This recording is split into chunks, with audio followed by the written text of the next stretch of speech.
semua orang siap diceritakan basicnya. Gitu dulu mantan napi apa itu tidak semuanya siap untuk backgroundnya diketahui. Jadi kasarnya yang lalu biarlah Yang lalu biar kalau saya sih cuek aja gitu. Masya Allah. Bismillahirrahmanirrahim. Assalamualaikum warahmatullahi wabarakatuh. Waalaikumsalam warahmatullahi wabarakatuh. Gimana kabar ya, Kang? Alhamdulillah, khair. Biasanya saya manggil beliau Kang Ali karena sering ketemu di jalan, sering kalau apa namanya? Kalau kegiatan-kegiatan bareng-bareng ya. Iya. Masya Allah. Baik Kang Ali, bagaimana awal Kang Ali ini terjun ke dunia dakwah di lapas ini? Alhamdulillah, bismillahirrahmanirrahim. Assalamualaikum warahmatullahi wabarakatuh. Waalaikumsalam warahmatullahi wabarakatuh. Ya, saya bisa menceritakan sedikit tentang awal mula terjun keluar masuk penjara gitu. Pertamanya sih emang berawal dari anak nakal juga gitu. Jadi kata orang mah jidat saya tuh ada tanda R. Kalau kata dunia kriminal ada jidat R-nya residivis. Jadi residivis. Zaman-zaman jahiliyah, zaman Badung itu 4 kali keluar masuk penjara. Tahun berapa tuh? Dimulai tahun 2006 di Lapas Pemuda Tangerang, ya tempatnya jawara-jawara Kang gitu. Seorang anak Bogor yang culun Badung masuk penjara di penjara jawara semua daerah Banten. Masya Allah. Berarti masuk kandang singa ya? Masuk kandang singa. Kandang singa. Ya tiap hari juga terancam nyawa. Ya ibaratnya gelut. Zaman-zaman penjara dulu kan penjara yang benar-benar keras ya. Kemudian pindah ke Lapas Pemuda Tangerang gitu. Jadi kata orang dulu dari Tangerang lama pindah ke Tangerang baru awalnya. Kemudian ya sempat di sana juga belajar ngaji, ujian lagi, masuk penjara lagi, Lapas Paledang. Lapas Paledang kelas 2A Bogor sekarang. Yang di dekat stasiun ya? Di stasiun. Kemudian alhamdulillah karena saya prestasi di sana, dijadikan orang pertama yang menghuni lapas khusus sekarang, lapas khusus kelas 2AB Gunung Sindur. Gundur sekarang Gunung Sindur. Nah di situ saya kakak pertamanya tuh di Gunung Sindur, jadi paling senior di Gunung Sindur. Nah di dalam penjara itu awalnya ya saya alhamdulillah dari dulunya nggak bisa ngaji, nggak tahu ilmu fikih, nggak tahu ilmu sirah nabawiyah, akhlak adab itu di sana ternyata Allah memberikan rasa kasih sayangnya di sana. Jadi ada juga narapidana yang memang maaf nih, ada yang adeknya mantan ketua DPRD, ada adeknya yang orang-orang hebat itu memberikan ilmunya kepada saya. Nah di situ terus kemudian titik baliknya awal mulanya pas di Lapas kelas 2A Bogor, alhamdulillah dari lembaga dulu menyelenggarakan wisuda dai lapas nasional, mendidik kita dari tahun 2010. Nah di situ ternyata ada materi-materi selama 3 bulan Kang. Selama 3 bulan dari mereka dididik saya untuk pertama ilmu retorika dakwah, cara menyampaikan komunikasi. Nah ini dulu sih saya suruh assalamualaikum aja mungkin keringet dingin. Nah akhirnya para ustadz yang hebat-hebat itu mengajarkan saya pertama retorika dakwah, cara-cara dakwah dasar lah. Kemudian sudah mulai jam terbang. Nah kemudian kita dilantik di wisuda jadi punya sertifikat dari Lapas Nasional. Nah di situ saya berazam dalam hati, ya Allah. Pas keluar nanti saya penjara saya ingin jadi dakwah karena ini mahal nih ilmunya. Jadi dari 20 wisudawan mungkin hanya saya 1 orang sekarang yang alhamdulillah sudah hampir 11 tahun bergerak di bidang dakwah. Sisanya?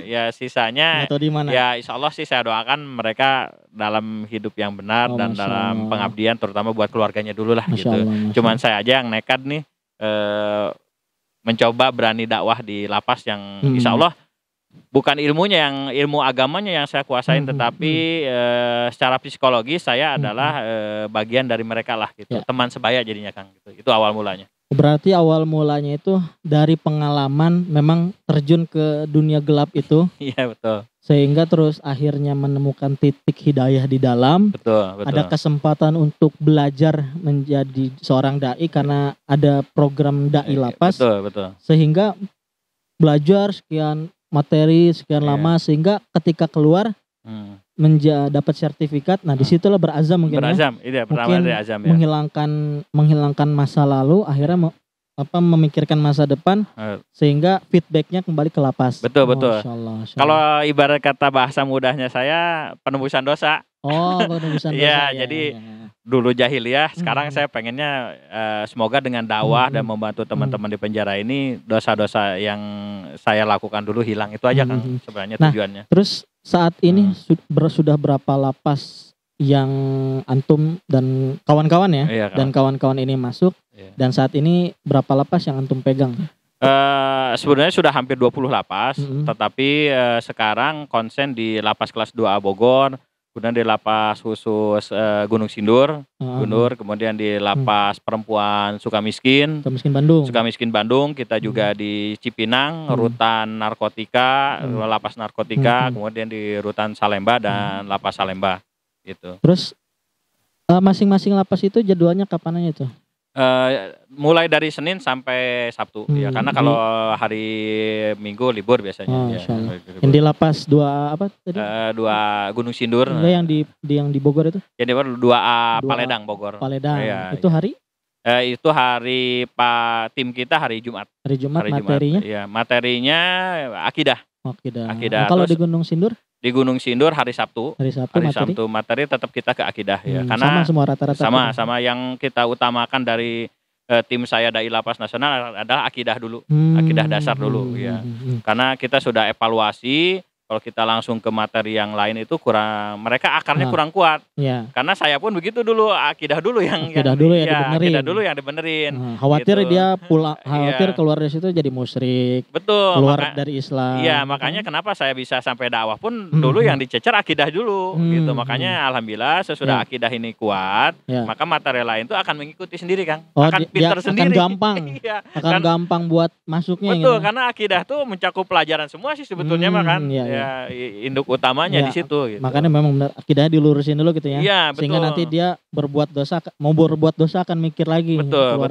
Jadi kita bikin sistem pendidikannya yang silabusnya sistematis. Terutama akidah dulu kita hajar di akidah dulu. Nah, rata-rata ini napi-napi kelas atau kasus-kasus apa tuh?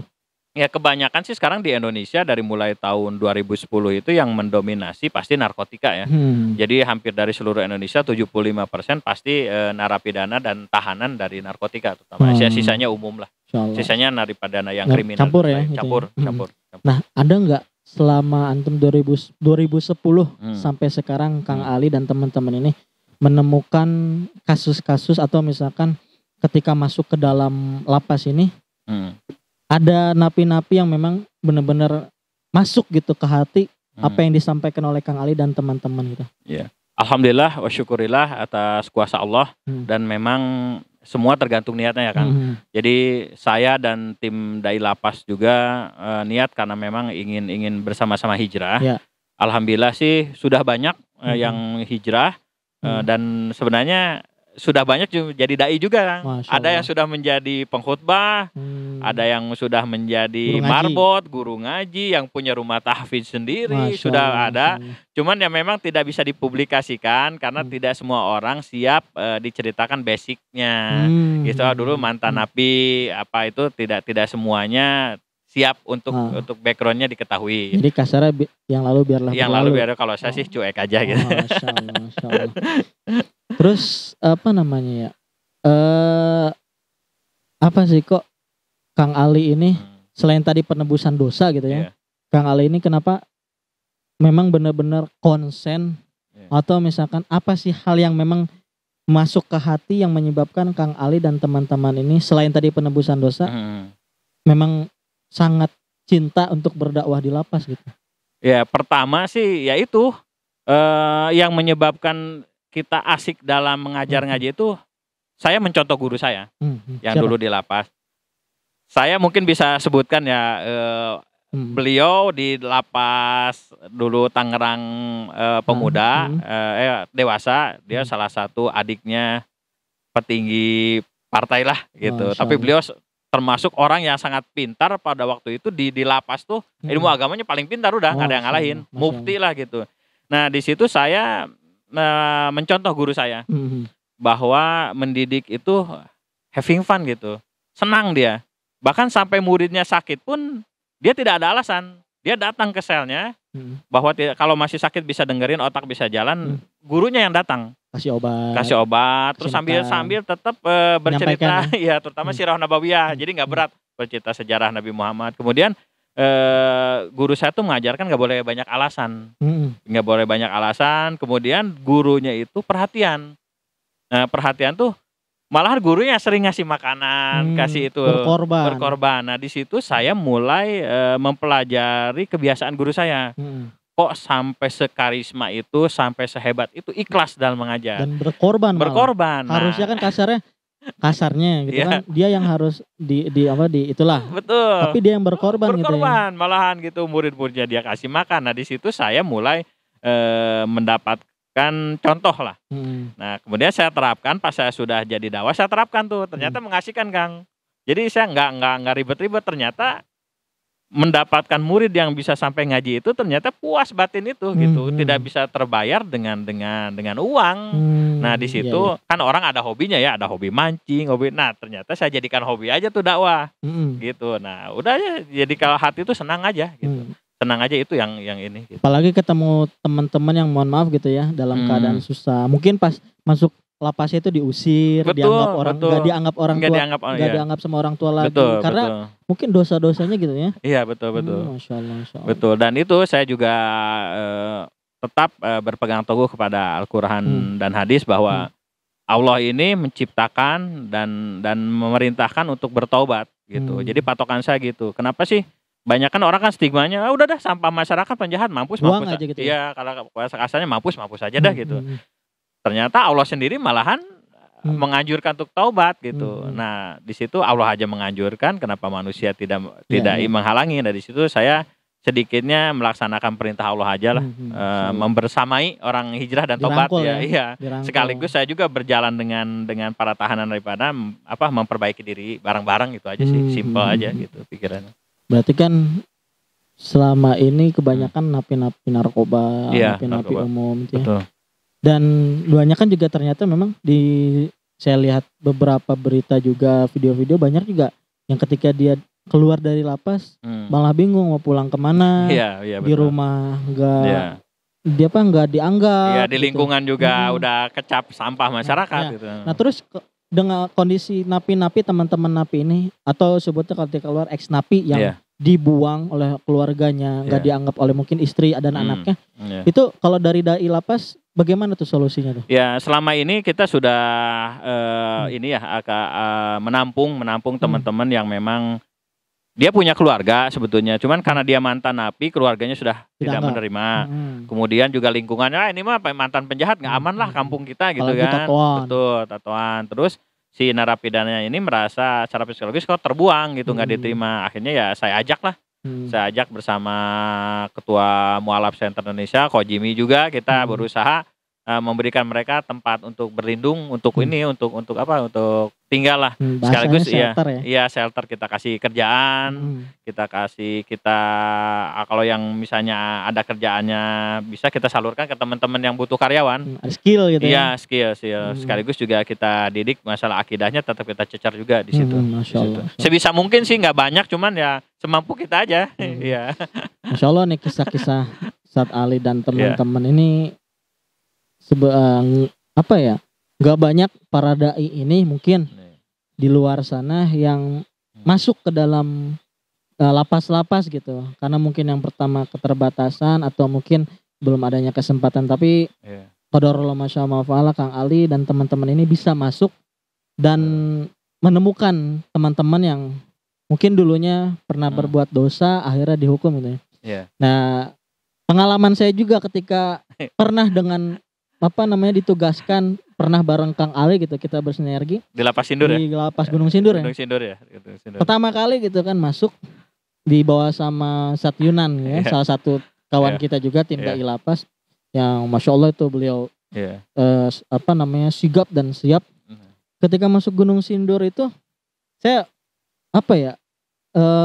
deg-degan gitu kan. Wah, kita hadapi penjahat semua nih, gimana masuk gitu kan, diperiksa KTP dari mana gitu kan, diperiksa barang bawaan, tapi qadarullah masya Allah juga diperiksa HP-nya, jenis apa, merek apa gitu kan, mungkin untuk untuk keamanan juga gitu kan.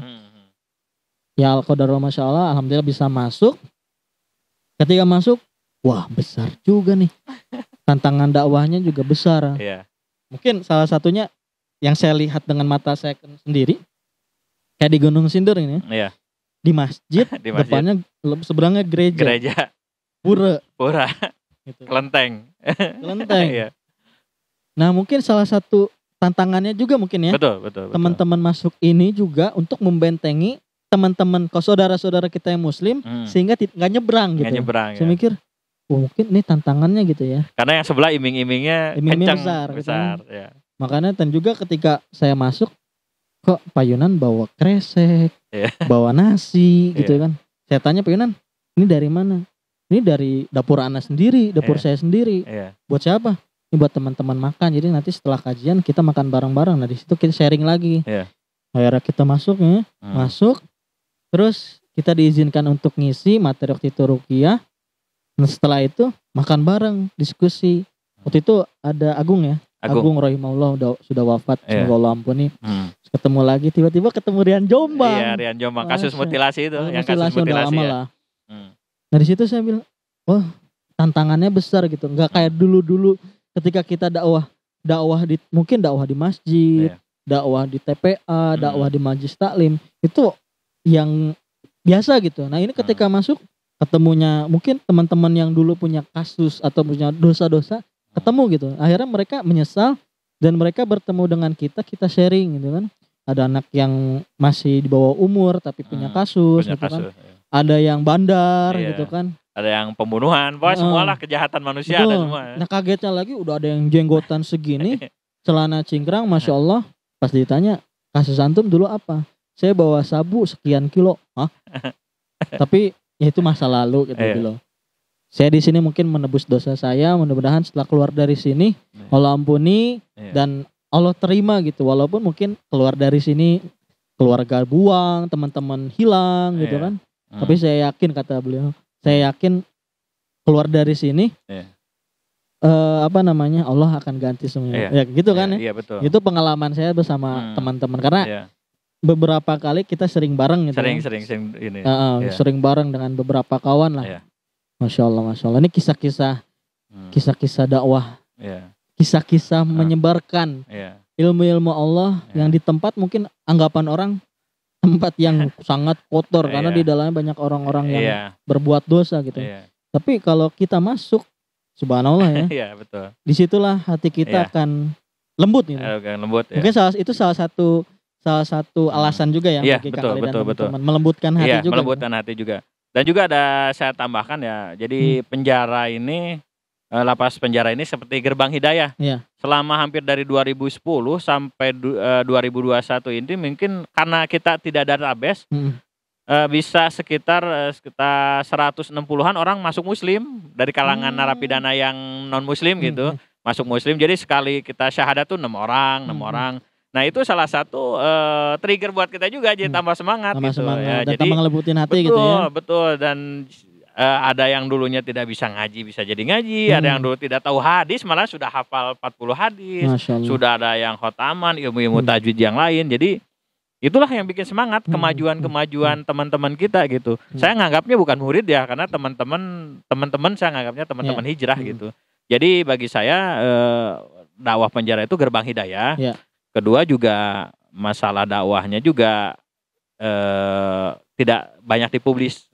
Jadi hanya Allah dengan kita dengan jamaah itu saja sih. Berarti yang mualaf juga banyak ya. Banyak, insya Allah banyak sudah ada data-datanya juga. Nah Kang, kesimpulan terakhir gitu. Apa yang ingin disampaikan oleh Kang Ali buat teman-teman narapidana ataupun ex narapidana di luar sana gitu. Silakan. Bismillah, saya terutama berpesan kepada teman-teman saya yang masih tahanan dan narapidana, segeralah mencari jalan Allah, karena itu yang akan membahagiakan kita. Karena saya juga sudah merasakan dan banyak merasakan. Segera penuhi masjid-masjid yang ada di lapas, segera temui guru-guru dan belajar dari mulai nol, jangan malu, dan tekadkan azam dalam hati teman-teman narapidana dan tahanan untuk menjadi orang yang lebih baik, minimal jadi kebanggaan keluarga, jadi orang yang baik. Kemudian saya juga ada pesan nih bagi orang luar, masyarakat luar, tetap doakan kami supaya istiqomah, supaya sehat, dan sekali-kali boleh kita tur dakwah. Saya ajak ikut ke dalam bagaimana cara dakwah kita dan melihat teman-teman kita di sana, kita bareng-bareng, dan mereka orang yang hijrah dan bertobat. Kalau minta doa mereka, insya Allah akan dengar gitu ya. Bisa minta doa mereka karena mereka benar-benar sedang berhijrah dan bertobat. Itu saya sih, Kang. Masya Allah, barakallahu fikum. Jazakumullah.